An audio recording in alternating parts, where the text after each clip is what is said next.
Mark 5. They went across the lake to the region of the Gerasenes. When Jesus got out of the boat, a man with an impure spirit came from the tombs to meet him. This man lived in the tombs, and no one could bind him any more, not even with a chain, for he had often been chained hand and foot. But he tore the chains apart and broke the irons on his feet. No one was strong enough to subdue him. Night and day among the tombs and in the hills he would cry out and cut himself with stones. When he saw Jesus from a distance, he ran and fell on his knees in front of him. He shouted at the top of his voice, "What do you want with me, Jesus, Son of the Most High God? In God's name, don't torture me." But Jesus had said to him, "Come out of this man, you impure spirit." Then Jesus asked him, "What is your name?" "My name is Legion," he replied, "for we are many." And he begged Jesus again and again not to send them out of the area. A large herd of pigs was feeding on the nearby hillside. The demons begged Jesus, "Send us among the pigs, allow us to go into them." He gave them permission, and the impure spirits came out and went into the pigs. The herd, about 2,000 in number, rushed down the steep bank into the lake and were drowned. Those tending the pigs ran off and reported this in the town and countryside, and the people went out to see what had happened.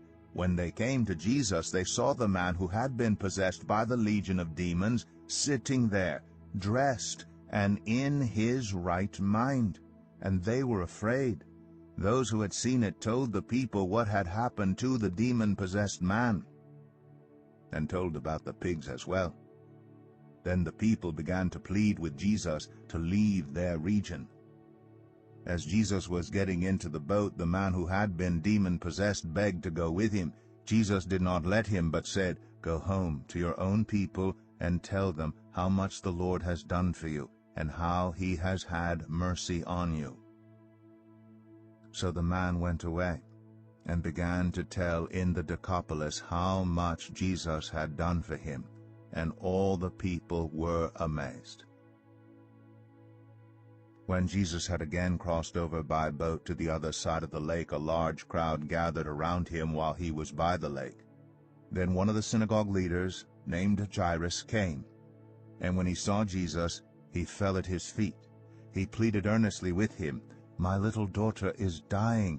Please come and put your hands on her, so that she will be healed and live." So Jesus went with him. A large crowd followed and pressed around him, and a woman was there who had been subject to bleeding for 12 years. She had suffered a great deal under the care of many doctors, and had spent all she had. Yet instead of getting better, she grew worse. When she heard about Jesus, she came up behind him in the crowd and touched his cloak, because she thought, "If I just touch his clothes, I will be healed." Immediately her bleeding stopped, and she felt in her body that she was freed from her suffering. At once Jesus realized that power had gone out from him.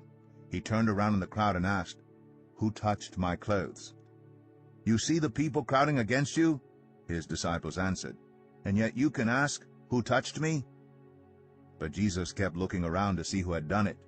Then the woman, knowing what had happened to her, came and fell at his feet, and trembling with fear, told him the whole truth. He said to her, "Daughter, your faith has healed you. Go in peace and be freed from your suffering." While Jesus was still speaking, some people came from the house of Jairus, the synagogue leader.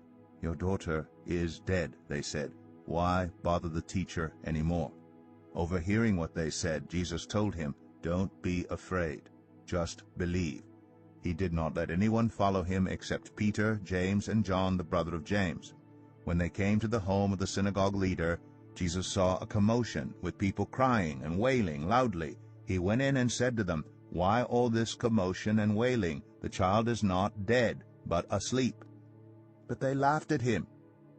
After he put them all out, he took the child's father and mother and the disciples who were with him and went in where the child was. He took her by the hand and said to her, "Talitha cum," which means, "Little girl, I say to you, "Get up."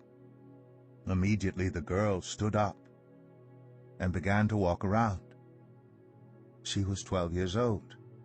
At this they were completely astonished. He gave strict orders not to let anyone know about this, and told them to give her something to eat.